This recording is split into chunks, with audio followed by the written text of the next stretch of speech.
Reading by Bologna Times. One Shot by James Benjamin Blish. You can do a great deal if you have enough data and enough time to compute on it by logical methods, but given the situation that neither data nor time is adequate, and an answer must be produced, what do you do?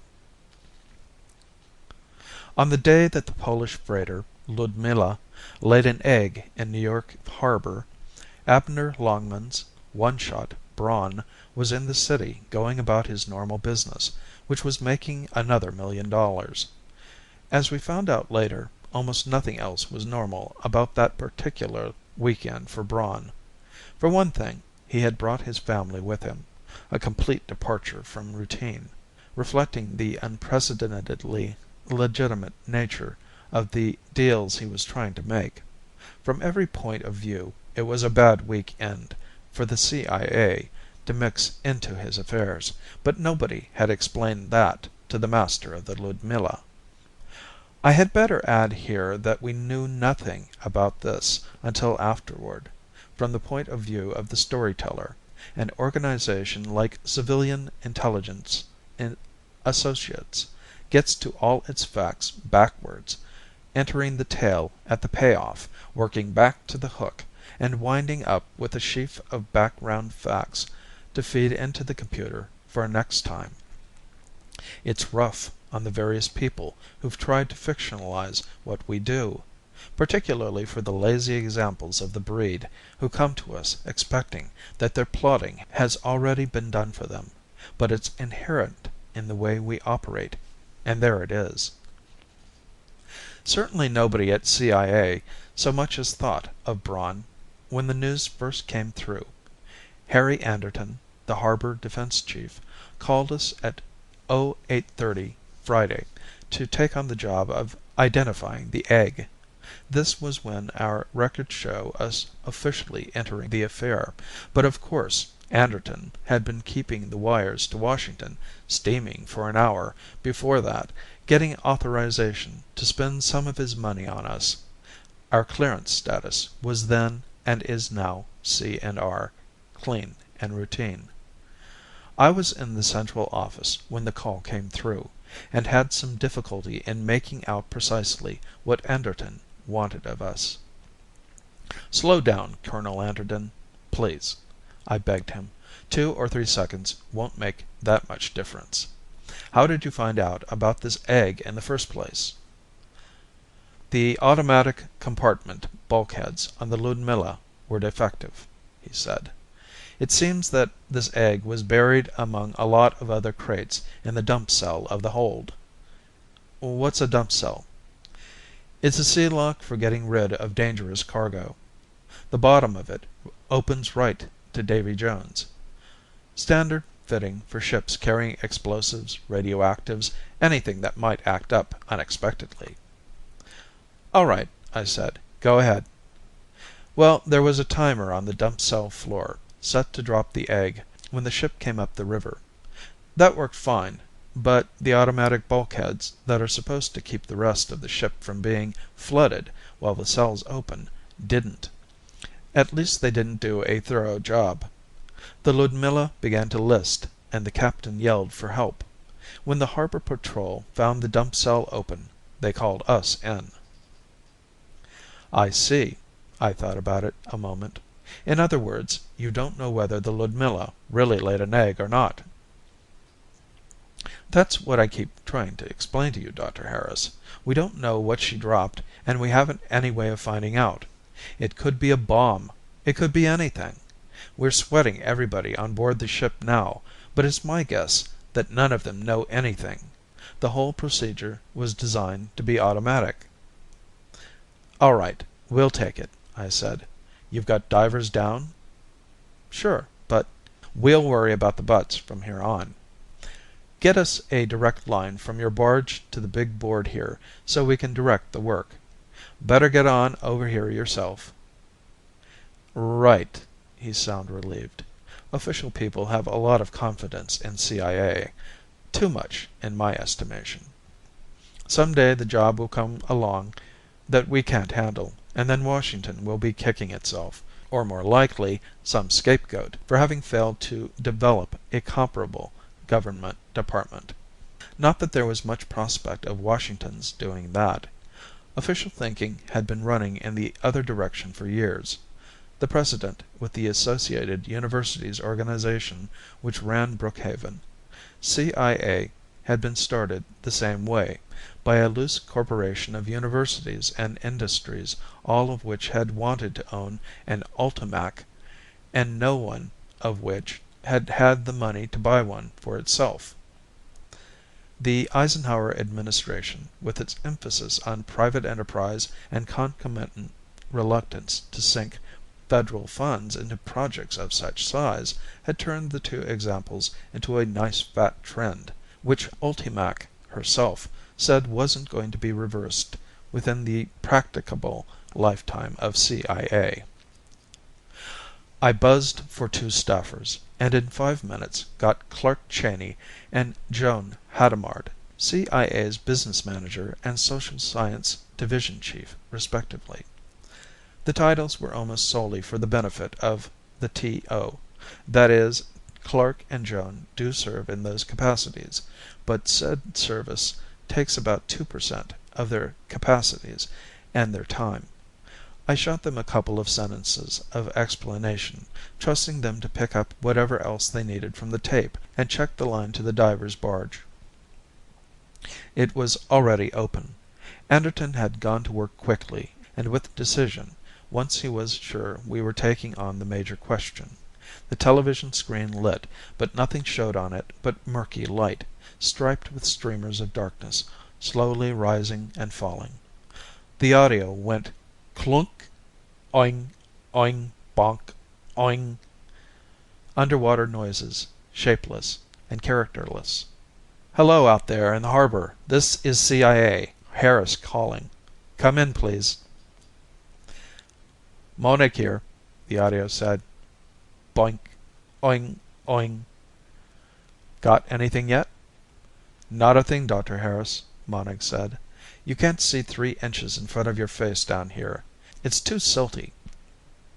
We've bumped into a couple of crates, but so far, no egg." "Keep trying." Cheney, looking even more like a bulldog than usual, was setting his stopwatch by one of the 8 clocks on Ultimac's face. "Want me to take the divers?" he said. "No, Clark, not yet. I'd rather have Joan do it for the moment." I passed the mike to her. "You'd better run a probability series first." "Check." He began feeding tape into the integrator's mouth. "What's your angle, Peter?" "The ship. I want to see how heavily shielded that dump cell is." "It isn't shielded at all," Anderton's voice said behind me. I hadn't heard him come in. "But that doesn't prove anything. The egg might have carried sufficient shielding in itself. Or maybe the commies didn't care whether the crew was exposed or not. Or maybe there isn't any egg." "All that's possible," I admitted. "But I want to see it anyhow." "Have you taken blood tests?" Joan asked Anderton. "Yes." "Get the reports through to me. Then I want white cell counts, differentials, platelet counts, hematocrit and sed rates on every man." Anderton picked up the phone and I took a firm hold on the doorknob. "Hey," Anderton said, putting the phone down again. "Are you going to duck out just like that? Remember, Dr. Harris, we've got to evacuate the city first of all, no matter whether it's a real egg or not. We can't take the chance on its not being an egg." "Don't move a man until you get a go-ahead from CIA," I said. "For all we know now, evacuating the city may be just what the enemy wants us to do, so they can grab it unharmed. Or they may want to start a panic for some other reason, any one of 50 possible reasons." "You can't take such a gamble," he said grimly. "There are 8.5 million lives riding on it. I can't let you do it." "You passed your authority to us when you hired us," I pointed out. "If you want to evacuate without our okay, you'll have to fire us first. It'll take another hour to get that cleared from Washington, so you might as well give us the hour." He stared at me for a moment. His lips thinned. Then he picked up the phone again to order Joan's blood count, and I got out the door fast. A reasonable man would have said that I found nothing useful on the Ludmilla except negative information. But the fact is that anything I found would have been a surprise to me. I went down looking for surprises. I found nothing but a faint trail to Abner Longman's brawn, most of which was 15 years cold. There'd been a time when I'd known Braun, briefly, and to no profit to either of us. As an undergraduate majoring in social sciences, I'd taken on a term paper on the old International Longshoremen's Association, a racket-ridden union now formally extinct, although anyone who knew the signs could still pick up some traces on the docks. In those days, Braun had been the business manager of an insurance firm, the sole visible function of which had been to write policies for the ILA and its individual dock wallopers. For some reason he had been amused by the brash youngster who barged in on him and demanded the lowdown, and had shown me considerable lengths of ropes not normally in view of the public. Nothing incriminating, but enough to give me a better insight into how the union operated than I had had any right to expect, or even suspect. Hence, I was surprised to hear somebody on the docks remark that Braun was in the city over the weekend. It would never have occurred to me that he still interested himself in the waterfront, for he'd gone respectable with a vengeance. He was still a professional gambler, and according to what he had told the Congressional Investigating Committee last year, took in $30,000 to $50,000 a year at it. But his gambles were no longer concentrated on horses, the numbers, or shady insurance deals. Nowadays, what he did was called investment, mostly in real estate. Realtors knew him well as the man who had almost bought the Empire State Building. The almost in the equation stands for the moment when the shoestring broke.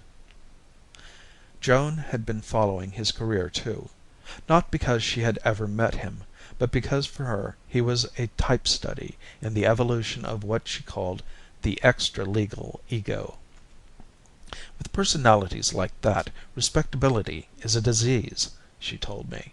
There's always an almost open conflict between the desire to be powerful and the desire to be accepted. Your ordinary criminal is a moral imbecile, but people like Braun are damned with a conscience, and sooner or later they crack trying to appease it. "I'd sooner try to crack a Timken bearing," I said. "Braun's 10-point steel all the way through." "Don't you believe it. The symptoms are showing all over him. Now he's backing Broadway plays, sponsoring beginning actresses, joining playwrights' groups. He's the only member of Buskin and Brush who's never written a play, acted in one, or so much as pulled the rope to raise the curtain." "That's investment," I said. "That's his business." "Peter, you're only looking at the surface. His real investments almost never fail. But the plays he backs always do. They have to. He's sinking money in them to appease his conscience. And if they were to succeed, it would double his guilt instead of solving it. It's the same way with the young actresses. He's not sexually interested in them. His type never is, because living a rigidly orthodox family life is part of the effort towards respectability. He's backing them to pay his debt to society. In other words, they're talismans to keep him out of jail." "It doesn't seem like a very satisfactory substitute." "Of course it isn't," Joan had said. "The next thing he'll do is go in for direct public service, giving money to hospitals, or something like that. You watch." She had been right. Within the year, Braun had announced the founding of an association for clearing the Detroit slum area where he had been born, the plainest kind of symbolic suicide. Let's not have any more Abner Longmans Brauns born down here. It depressed me to see it happen, for next on Joan's agenda for Braun was an entry into politics as a fighting liberal, a New Dealer 20 years too late. Since I'm mildly liberal myself when I'm off duty, I hated to think what Braun's career might tell me about my own motives if I'd let it. All of which had nothing to do with why I was prowling around the Ludmilla. Or did it? I kept remembering Anderton's challenge. You can't take such a gamble. There are 8.5 million lives riding on it. That put it up into Braun's normal operating area, all right. The connection was still hazy, but on the grounds that any link might be useful, I phoned him. He remembered me instantly. Like most uneducated, power-driven men, he had a memory as good as any machine's. "You never did send me that paper you was gonna write," he said. His voice seemed absolutely unchanged, although he was in his 70s now. "You promised you would." "Kids don't keep their promises as well as they should," I said. "But I've still got copies, and I'll see to it that you get one, this time. Right now I need another favor. Something right up your alley." "CIA business?" "Yes. I didn't know you knew I was with CIA."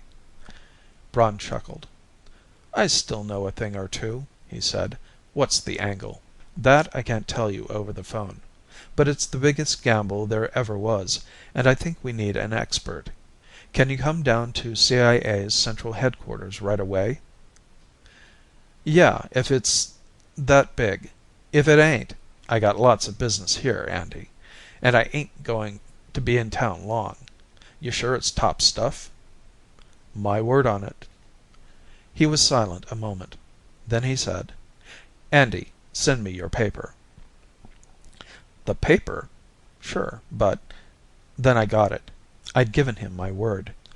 "You'll get it," I said. "Thanks, Mr. Braun." I called headquarters and sent a messenger to my apartment to look for one of those long dusty blue folders with the legal length sheets inside them, with orders to scorch it over to Braun without stopping to breathe more than once. Then I went back myself. The atmosphere had changed. Anderton was sitting by the big desk, clenching his fists and sweating. His whole posture telegraphed his controlled happiness.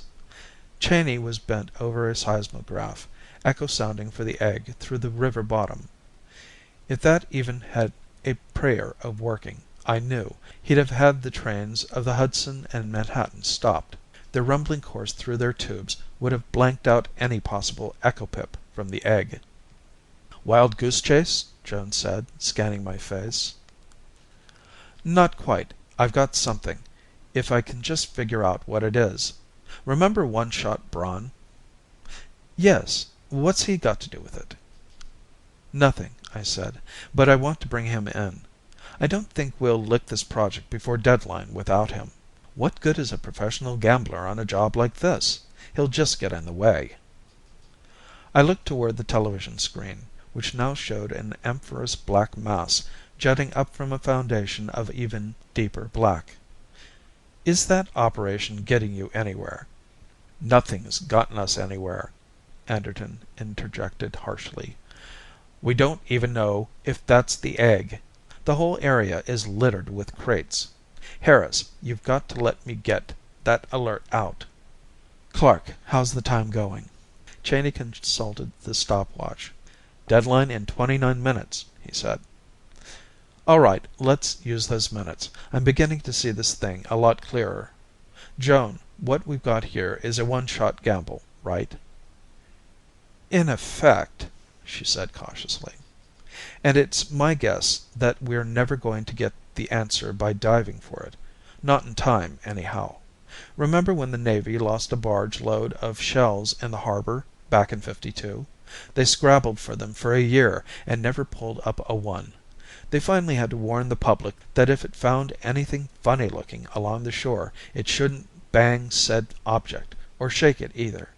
We're better equipped than the Navy was then, but we're working against a deadline." "If you'd admitted that earlier," Anderton said hoarsely, "we'd have 500,000 people out of the city by now. Maybe even 1 million. We haven't given up yet, Colonel. The point is this, Joan.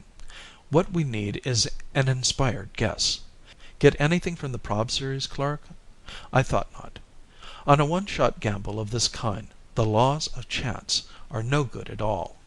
For that matter, the so-called ESP experiments showed us long ago that even the way we construct random tables is full of holes, and that a man with a feeling for the essence of a gamble can make a monkey out of chance almost at will.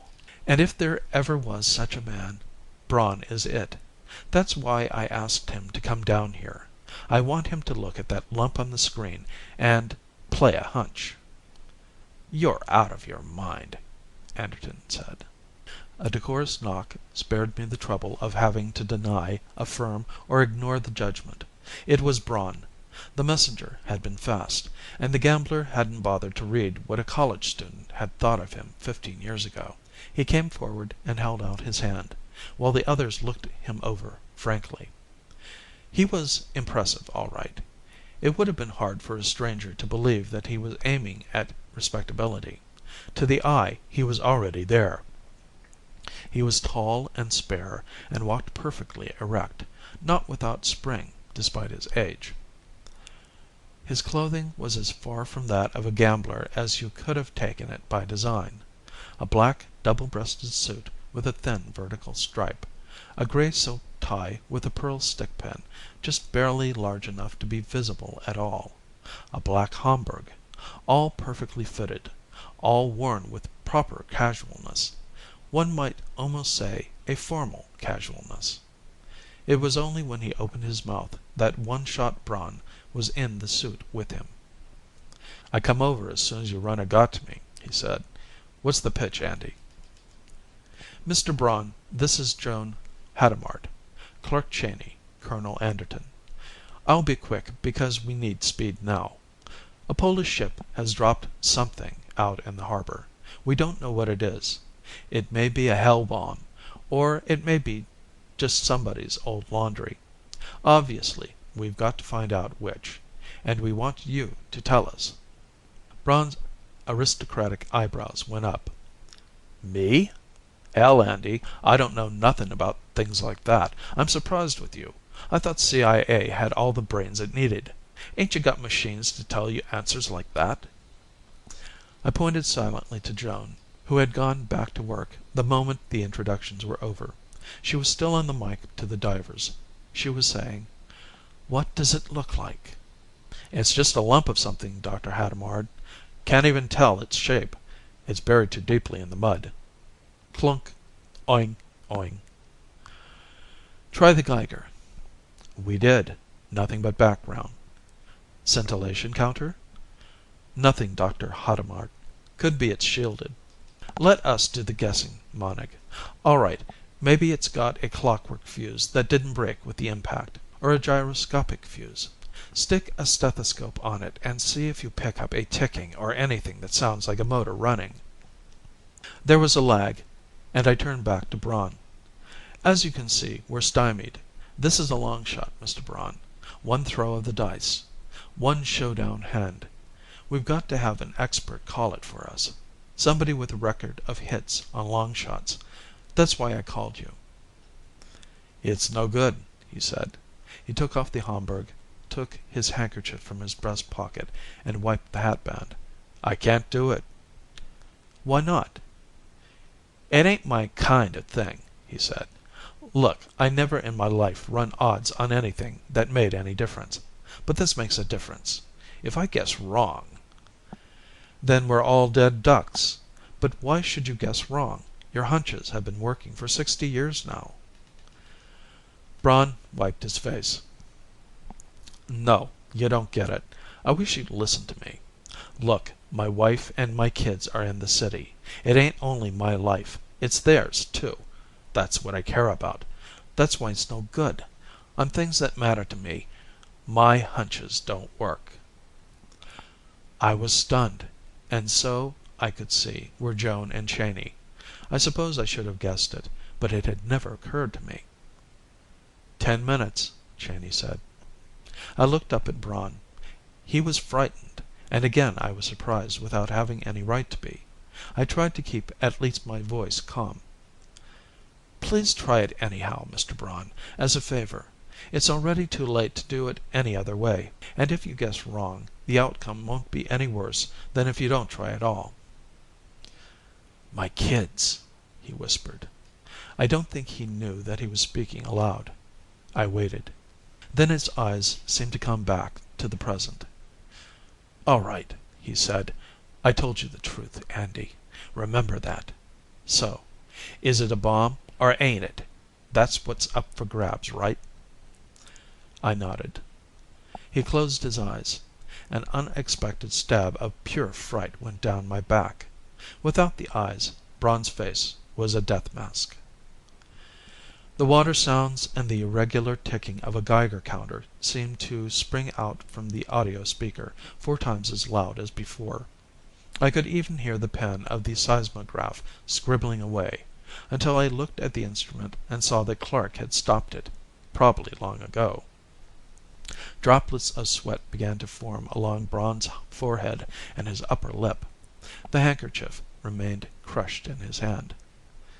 Anderton said, "Of all the fool—" "Hush!" Joan said quietly. Slowly, Braun opened his eyes. "All right," he said. "You guys wanted it this way. I say it's a bomb." He stared at us for a moment more, and then, all at once, the Timkin bearing burst. Words poured out of it. "Now you guys do something. Do your job like I did mine. Get my wife and kids out of there. Empty the city. Do something. Do something." Anderton was already grabbing for the phone. "You're right, Mr. Braun. If it isn't already too late." Cheyney shot out a hand and caught Anderton's telephone arm by the wrist. "Wait a minute," he said. "What do you mean, wait a minute? Haven't you already shot enough time?" Cheyney did not let go. Instead, he looked inquiringly at Joan and said, "1 minute, Joan. You might as well go ahead." She nodded and spoke into the mike.